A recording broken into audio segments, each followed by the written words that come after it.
Salut à tous et bienvenue sur cette nouvelle vidéo d'avant-match spécial Europa League. Et oui, retour de la Coupe d'Europe, troisième match d'Europa League cette saison pour l'AS Monaco. On se rappelle, après un premier match à domicile très compliqué contre Graz où on gagne d'un pauvre but alors que l'adversaire est quand même plutôt faible, un déplacement à la Real où on va chercher un très très bon point du match nul. Par contre, au niveau du contenu, c'est plutôt compliqué.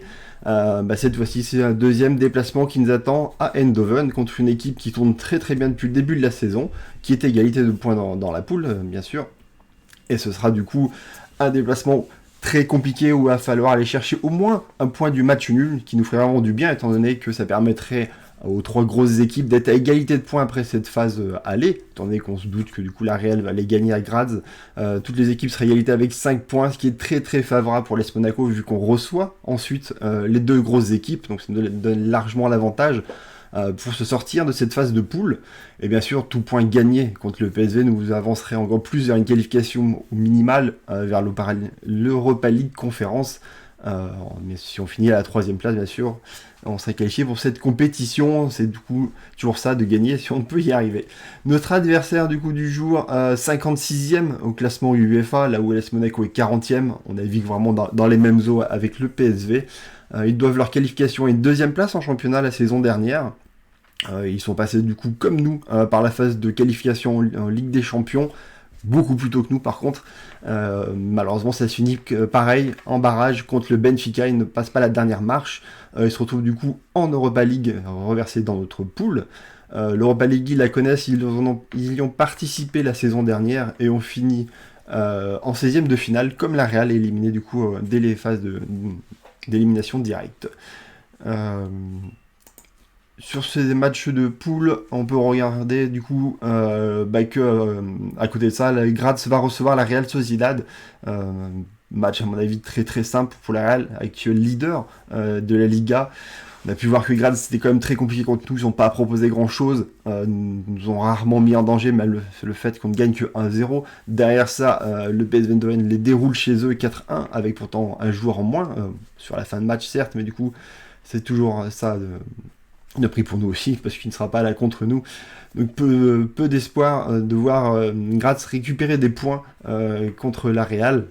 Donc il faut s'attendre à ce qu'ils aient 5 points à la fin de la soirée. Donc à nous d'essayer d'aller chercher au moins un point à Eindhoven pour ne pas perdre trop d'avance contre la Real, même si ça paraît tout à fait logique que tous les gros de cette poule gagnent les 6 points contre Graz. Notre adversaire, si on regarde son classement en championnat, ils sont deuxième à Eindhoven, vraiment à portée de tir de l'Ajax. Les deux équipes sont très très hautes sur le classement, font un bon début de saison. Par contre, quand on regarde à la loupe, on retrouve un peu le même schéma que la Real. C'est vraiment un calendrier très très facile pour eux, avec que des matchs contre le bas de classement. Vous voyez, tous les derniers ont déjà été joués. On peut remarquer que même jusqu'au milieu de tableau, il y a pu y avoir des matchs, mais très très peu sur la première partie du tableau. Par contre, dès qu'il y a eu des matchs un peu plus compliqués, c'est des défaites. Une défaite contre Willem II, une défaite contre le Feyenoord, même plutôt lourde. Si on rajoute à ça, du coup, le fait qu'ils n'ont pas gagné contre Benfica, un match nul, une défaite, le fait qu'ils aient fait match nul contre la Real, ça laisse plutôt présager du bon pour nous, à savoir que quand ils rencontrent une équipe un peu plus forte, c'est plus compliqué pour eux d'aller chercher la victoire que contre les petits clubs, bien sûr, hollandais. Au niveau de la globalité de leur saison, ils sont déjà à 18 matchs, ça fait beaucoup, hein. Nous, l'AS Monaco est à 16, et ils sont encore plus loin, forcément, ils ont fait un tour préliminaire de plus que nous. 13 victoires, 2 nuls, 3 défaites, donc vraiment un très bon début de saison, comme je le disais. 48 buts inscrits, on n'est pas loin des 3 buts par match. Bien sûr, le championnat hollandais aide à ça. Que 14 encaissés aussi, en 18 matchs, c'est vraiment très très peu, donc vraiment très offensif et de bonne défense, on pourra le voir tout à l'heure dans les statistiques. Au niveau de leur série, ils sont sur 3 victoires consécutives. La dernière acquise ce week-end, 3-1, en sachant que du coup à la 84e ils perdaient 1-0 quand même le match en ayant encaissé un but très très tôt dans le match. Pourtant voilà, ils sont à inscrire 3 buts dans les dernières minutes du match, donc attention, ça joue jusqu'au bout de ne pas se faire prendre du coup par cette équipe sur la fin du match. Domicile du coup sur les 4 derniers matchs, c'est que 2 victoires. Il y a ce match nul contre la Real et il y a aussi une défaite assez lourde, comme je le disais tout à l'heure, contre Feyenoord 4-0. Donc un peu moins serein, même s'il reste sur une série de 2 victoires. A noter que ce week-end, ils jouent l'Ajax quand même, donc très très gros match pour eux, même si le coach a annoncé que le match important de la semaine c'était celui de l'AS Monaco. Le championnat c'est long, il y a largement de quoi se refaire, alors que l'Europa League c'est que 6 matchs, donc il faut aller chercher les points très très rapidement, donc voilà. Faut pas penser qu'il y aura une rotation de fait de la part du PSV contre nous, c'est contre nous qu'ils vont mettre la grosse équipe et peut-être faire un peu tourner contre l'Ajax, ça les regarde. En tout cas, malheureusement c'est pas le cas de l'AS Monaco qui plutôt fait tourner, mais plutôt la grosse équipe en championnat. Concernant les codes VBet, et ben là on retrouve exactement les mêmes codes que contre l'Olympique Lyonnais. J'ai quasiment pas eu à changer les codes, c'est à peu près les mêmes avantages au PSV. C'est pas l'AS Monaco qui est le favori de ce match-ci, avec une cote quand même qui est un peu plus haute que le match nul qui est à 3,53. Donc vraiment des cotes assez hautes. Les parieurs sont plus pour une victoire du PSV malheureusement pour nous. Le groupe de l'Est Monaco, c'est un groupe de 22 joueurs qui est appelé, donc aucun ne sera en tribune, vu que du coup on peut avoir 22 joueurs dans son groupe, et après sur le banc, mettre du coup les 11 joueurs sur le banc. On peut noter du coup qu'il n'y a aucun retour de blessure par rapport au match contre Lyon. Tous les joueurs absents le sont toujours, que ce soit Marcelin, Sidibé, Golovin, Fabregas et Diatta. Ça fait quand même pas mal de blessés. Malheureusement il n'y a aucun retour sur ce match-ci. On aurait pu espérer qu'ils aient été mis un peu au repos contre Lyon, malheureusement non, c'est toujours en phase de reprise. On va espérer les retrouver assez rapidement, ça commence à faire pas mal de monde. À cela s'ajoute le fait que Pelé ne peut pas être appelé. De toute façon, il n'a pas été appelé contre Lyon alors qu'il y avait beaucoup d'absents et que c'est des jeunes qui ont pris sa place. On peut se douter que cette saison il ne jouera quasiment pas du tout, même complètement. Akliouche est bien sélectionné dans le groupe, pas Félix. Voilà, il y a eu un choix de fait, mais ce qui est étrange c'est qu'on part avec un groupe de 22 en prenant 3 gardiens, donc c'est-à-dire qu'on aura 2 gardiens sur le banc. Alors, ça aurait pu être intéressant de plutôt prendre Félix et d'envoyer un gardien en tribune. Enfin, c'est un choix. À noter du coup le retour de Tchouaméni et Diop, qui étaient suspendus en Ligue 1 certes, mais du coup voilà, ils seront à nouveau disponibles pour ce week-end, mais surtout pour ce match-ci. Concernant les cartons jaunes, pas d'inquiétude pour l'instant, étant donné qu'aucun joueur n'a reçu 2 cartons jaunes, donc il n'y aura pas de risque de suspension contre le PSV au match retour en cas de carton jaune sur ce match-ci. Concernant notre adversaire et donc du coup son mercato, pour voir à peu près les changements qu'il y a pu y avoir vis-à-vis de cette équipe qui a fini deuxième l'année dernière au championnat, on peut voir qu'on retrouve un mercato assez similaire aux derniers clubs que j'ai pu analyser ces derniers temps, à savoir une équipe qui vend beaucoup pour des prix assez hauts et qui recrute pour très très peu cher. On le sent quand même que les clubs ont financièrement des difficultés. C'est le même cas pour le PSV. Le prêt de Vinicius depuis le Benfica, qui a inscrit 10 buts à Tottenham la saison dernière. Dromel, le nouveau gardien titulaire du coup du PSV qui vient depuis Twente pour 3,5 millions d'euros. Romalo, qui est le défenseur central titulaire depuis Salzbourg, et Méné aussi, latéral droit titulaire cette saison, qui vient depuis Mainz. Concernant les départs, voilà, des grosses ventes, celle de Malen forcément, qui est un gros départ pour eux, 27 buts, 10 passes décisives la saison dernière pour lui, 30 millions parti à Dortmund. Dumfries qui est parti lui à l'Inter pour 12,5 millions, et Rosario, qu'on le sait bien sûr, qui est parti à l'OGC Nice. Concernant le groupe qui a été appelé, là, il n'y a que 20 joueurs qui sont appelés, donc je veux dire qu'il y aura 2 joueurs de moins sur le banc que ce qu'ils pourraient avoir. Concernant les absences, celle de Sangaré, du coup, je le disais, un joueur qui a reçu un carton rouge au match contre Graz. Donc il sera absent, même si ce n'est pas un titulaire, il est dans la rotation. C'est plutôt un joueur comme Matazo, voilà, qui a un peu de temps de jeu, mais pas tant que ça, donc c'est pas non plus une suspension qui est préjudiciable pour le PSV. 2 absences sur 2 joueurs qui ont très peu joué, voire pas du tout joué cette saison. Thomas, qui avait joué 24 matchs la saison dernière, lui aussi, voilà, c'est plutôt un joueur de rotation, pas un titulaire discutable. Et Dohan, le japonais, qui revient d'une saison de prêt en Bundesliga plutôt complète, mais qui n'a pas encore joué cette saison. Voilà, sinon le groupe est plutôt complet. Concernant les joueurs sur lesquels il faut faire attention, vous pouvez voir que les stats sont déjà assez hautes pour ces joueurs, forcément avec une équipe qui a inscrit plus de 40 buts depuis le début de la saison, ça peut monter haut. Gakpo, 6 buts, 8 passes décisives déjà, l'ailier. Zahavi, l'attaquant de pointe, 7 buts, 5 passes décisives. Et bien sûr, Götze, que beaucoup trouvaient trop vieux et trop cher pour l'AS Monaco, fait un bon début de saison avec 5 buts et 6 passes décisives déjà. Plutôt une bonne recrue pour eux, en tout cas sur la saison dernière et même sur ce début de saison. Les statistiques entre les deux équipes, vous pouvez le voir, voilà, elles n'ont pas l'avantage de l'AS Monaco. Le PSV est une équipe qui domine beaucoup en ce moment, qui a un jeu très très offensif. Vous pouvez voir, quand même 2,5 buts inscrits par match en moyenne, plus quasiment 20 tirs par match, c'est énorme. Il y a quand même très très peu d'équipes qui frappent autant. Alors certes, le championnat hollandais aide aussi avec beaucoup de petites équipes qui sont largement dominées, on peut le voir, la possession est très très haute pour le PSV, et donc subissent énormément et ont beaucoup de frappes. Mais si on regarde du coup les autres matchs contre les grosses équipes, ça reste aussi beaucoup de frappes effectuées. Et à l'inverse, du coup, si l'équipe est très offensive, il faut dire qu'ils se font prendre en contre-attaque, qu'il y a beaucoup de frappes aussi contre, et ben non, ça reste une très très grosse défense. 8,5 frappes encaissées seulement par match, qui est très faible, voilà, qui est quasiment au niveau de l'AS Monaco, qui est pourtant un point fort, c'est une des meilleures équipes de France sur ce domaine-ci. Le PV c'est pareil, voilà, ils subissent très très peu de frappes en championnat certes, mais aussi en Coupe d'Europe. Je peux aller regarder un peu pour voir contre les gros. Si on regarde contre la Real, contre Benfica, Galatasaray, ça reste seulement 9 frappes en moyenne encaissées. Donc ça reste assez constant, quel que soit le type d'adversaire qu'ils peuvent rencontrer. Une très grosse possession en championnat, mais aussi en coupe, parce que du coup, contre Benfica et contre la Real, c'est 65% de moyenne de possession. Donc voilà, une équipe qui prend le jeu à son compte. Une équipe qui fait très très peu de fautes aussi, seulement 9, c'est très très bas. D'un côté qu'on a la possession, c'est plus simple de ne pas faire de fautes.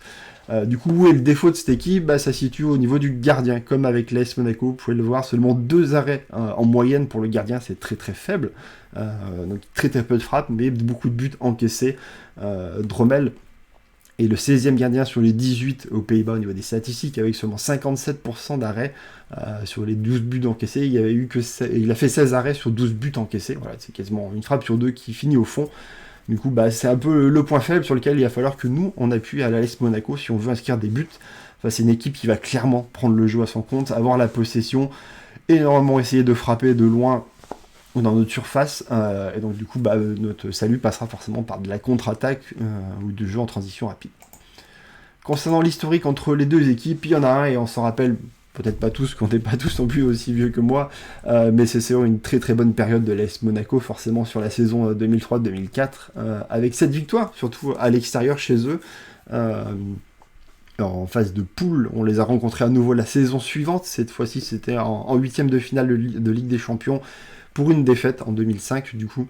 Le reste des matchs à domicile, c'est pas très vaillant non plus, il n'y a qu'un match nul et une défaite, donc voilà, une seule victoire en 4 matchs contre le PSV. À nous d'essayer de remonter un petit peu ces statistiques qui sont pas très très bonnes pour l'instant. Si on regarde les déplacements de l'AS Monaco aux Pays-Bas, c'est beaucoup plus favorable, c'est 3 victoires, 1 nul pour une défaite, donc celle au PSV forcément. Et concernant le PSV, quand ils reçoivent des clubs français, il y en a quand même pas mal. 7 victoires, 6 matchs nuls et 3 défaites pour le PSV, donc celle de Monaco, contre Auxerre et contre Bordeaux. Donc voilà, c'est pas non plus une place imprenable à ce stade comme on peut assez souvent l'entendre, même s'ils restent sur une très très bonne série depuis un moment, qui n'ont pas perdu contre un club français. La compo des médias de Nice Matin et de l'équipe, donc sortie ce matin, côté monégasque du coup, de schéma un peu différent, beaucoup plus défensif, un peu plus offensif, pour remarquer du coup qu'il y a des différences entre Badiachil du côté de Nice Matin, alors que c'est plutôt Pavlovic qui est annoncé par l'équipe, et idem du coup, même s'il y a un changement de côté, c'est Gelson qui serait titulaire du côté de Nice Matin avec Diop, alors qu'on retrouve Jacobs et Diop pour l'équipe.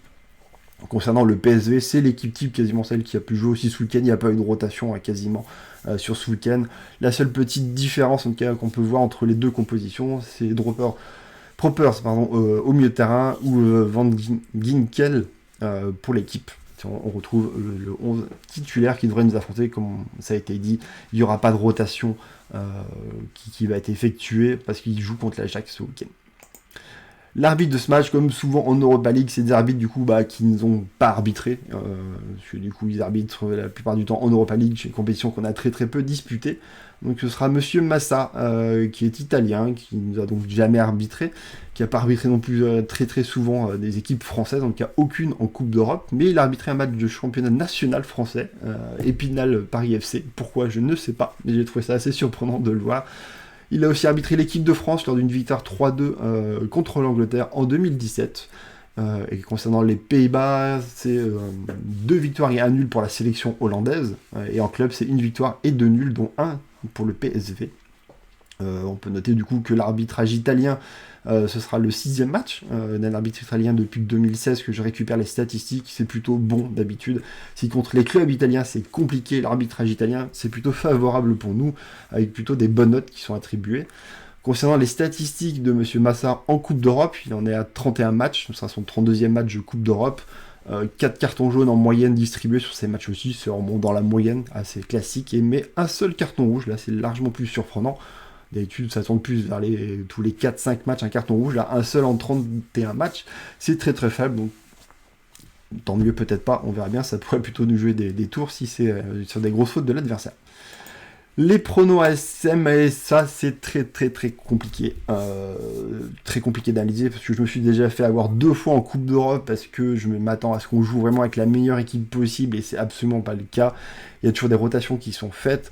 J'étais parti au début pour mettre une équipe quand même assez suffisante en me disant qu'il y avait déjà eu les absences de Diop et de Tchouaméni, donc ça allait limiter la rotation sur ce match aussi. Et pourtant, en écoutant Kovac parler, il a annoncé clairement que oui, on a un effectif qui permet de jouer tous les 3 jours avec des rotations et qu'il y en aura qui seront effectuées.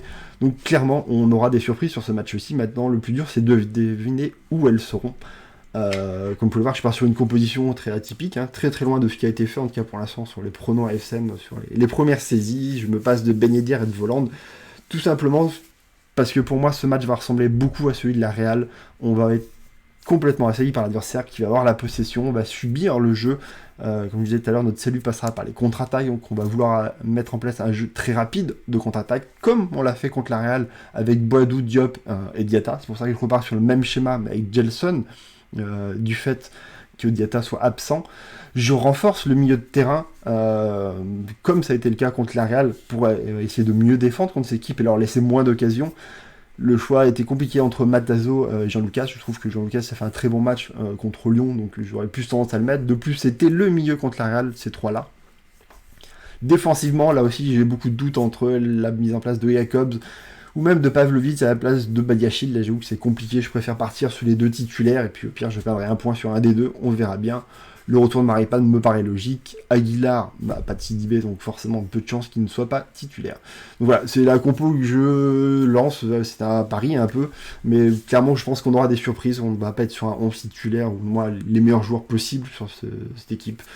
J'étais parti sur un Ben Yedder Boadou au début, mais je suis pas sûr que ce soit forcément complémentaire. Voland a été vraiment très mauvais contre Lyon, ça m'énerverait un peu de le revoir titulaire. Je pense qu'il a besoin un peu d'être mis un peu sur le banc aussi. Lui qui disait que c'était un peu plus facile en ce moment parce que Jovetic n'était pas là pour le pousser, qu'il y avait moins de concurrence. Je sais pas si c'est lui qui l'a dit ou c'est quelqu'un d'autre du vestiaire qui l'a dit d'ailleurs. Donc voilà. Concernant le résultat, je pars sur un match nul parce que je pense que c'est un match très compliqué où on va avoir du mal à dominer. J'espère, et c'est surtout qu'on va aller chercher ce point du match nul. J'ai mis 1-1 parce que voilà, 2-2, j'ai du mal à imaginer qu'on mette 2 buts en ce moment contre ce PSV qui en plus défend bien. Ils encaissent toujours un but quasiment, mais ça va rarement au-delà. Donc c'est pour ça que je pars sur le 1-1. L'homme du match, Tchouaméni, parce que ça reste un des meilleurs joueurs de notre équipe, forcément, qui est régulièrement parmi les 3 meilleurs sur le match, mais surtout c'est un des rares joueurs, je suis sûr qu'il sera titulaire, et qui en plus est très performant, donc il y a plus de chances que ça tombe sur lui, plutôt que faire un choix d'un joueur qui va être sur le banc. Est-ce que le PSV va frapper plus de 15 fois alors, du coup, comme vous avez pu le voir, les statistiques du PSV, c'est très très haut au niveau des frappes, c'est plus de 20 frappes en championnat, c'est 16 frappes en moyenne en Europa League et Ligue des Champions. Contre la Real, c'était 14 frappes, de ce que j'ai pu regarder. Donc voilà, on tourne toujours autour de cette moyenne-là, donc c'est assez compliqué de savoir si oui ou non on va le passer.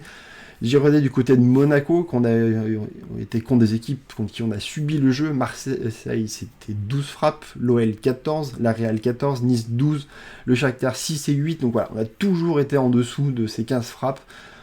16 plutôt, donc je pars sur un nombre, même si à mon avis on va vraiment pas être loin de cette valeur là. Qui touchera le plus de ballons? Je vous ai forcément mis les joueurs qui touchent le plus de ballons en moyenne de l'effectif qui était censé être du moins sur le terrain. Badiachil c'est 89 en moyenne, Maripane 78, Tchouaméni 73, Fofana 68. Donc voilà, donc la logique voudrait qu'on choisisse Badiachil, mais attention, à côté de ça vous avez Aguilar qui a 93 ballons en moyenne touchés, donc largement plus. Dissassi 82 aussi. Donc voilà, personnellement je vais partir sur autre en me disant qu'il y a plus de chances que ce soit Aguilar qui soit le joueur qui fasse le plus de passes. Je suis pas sûr non plus que Badiachil soit titulaire, ça ne m'étonnerait pas que Dissassi le soit, donc puisse prendre sa place aussi parmi les joueurs qui touchent le plus de ballons. clairement, je vais pas aller sur Tchouaméni comme la majorité des gens qui ont voté pour l'instant. Voilà, je vais mettre sur autre pour viser plutôt Aguilar. Et est-ce que Boadou va mettre un but? C'est la question un peu piège, hein, forcément. Il joue contre une équipe qu'il connaît, contre qui il a déjà évolué plusieurs fois. C'est le moment clairement pour lui. Les médias l'ont mis vraiment en avant sur ce match aussi. Donc ce serait l'opportunité qu'il puisse marquer, mais voilà, ça reste à mon avis un match compliqué. On n'aura pas énormément d'occasions, voilà, je préfère partir sur le non et me dire qu'il marquera plus facilement en sortant de banc sur un match qui est très très ouvert comme celui contre Bordeaux. On a des occasions un peu plus simples et qui pourront enfin débloquer son compteur que sur un match aussi important. Bien sûr, je lui souhaite de mettre un but ce soir pour qu'il développe enfin son compteur, ça lui ferait vraiment du bien et à nous aussi. Voilà pour mes pronos. Hop.